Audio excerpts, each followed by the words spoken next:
मेरा नाम जो है शफत आशर है और इस वक्त आप मेरा चैनल देख रहे हैं जहां पर आपको बिब्लिकल वीडियोस मिलती हैं। मैं आपको बताना चाह रहा हूं कि आजकल मैं एक ट्रेनिंग कर रहा हूं जिसमें हम हिस्कीएल की किताब पढ़ रहे हैं और इस किताब में हम देख रहे हैं कि किस तरह से हिस्कीएल को खुदा मुख्तलिफ निशानात और रोयाएँ के दिखाकर अपना कलाम पहुँचाता है। पहले बाब में हम देखते हैं कि खुदा अपने जलाल में हिस्कीएल पर ज़ाहिर होता है, जिसमें एक अजीब सी तस्वीर खुदा हिस्कीएल को दिखाता है। वो दिखाता है कि कुछ पहिए हैं और पहियों के अंदर पहिए हैं और पहिए उधर बिना मुड़े घूम जाते हैं। उन पहियों के ऊपर कुछ अजीब से जानदार हैं।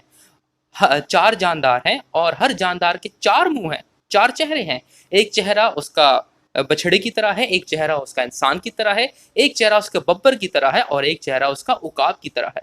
और फिर उनके पर लगे हुए हैं और पर आपस में जॉइंट है और उनके ऊपर नीलम का तख्त है और नीलम के तख्त के ऊपर हिस्कीएल कहता है कि मुझे कोई ऐसी शख्सियत नजर आई जो इंसान की तरह दिखती है, लेकिन वो शख्सियत इंसान है नहीं। क्यों?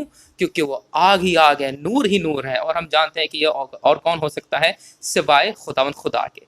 अब यहाँ पर हमें बहुत इंटरेस्टिंग बात मिलती है कि हिस्कीएल इस वक्त बाबुल के अंदर असीर होकर बैठा हुआ है, पहले बाब के अंदर। और कौन से साल के अंदर?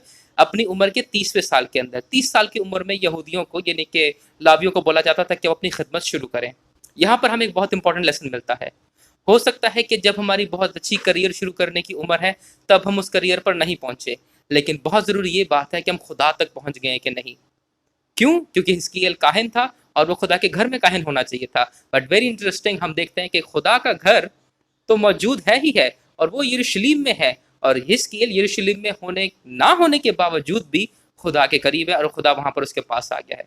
तो मेरे इसी सबक के साथ ये शॉर्ट वीडियो का इख्तिताम होता है। प्लीज़ मुझे यूट्यूब पर फॉलो कीजिएगा क्योंकि फेसबुक की पॉलिसीज़ बहुत ख़राब हैं और यहाँ से मैं कूच करने वाला हूँ। So see you on YouTube channel and thank you. और अगर आपको वीडियो अच्छी लगी है तो डू सपोर्ट मी।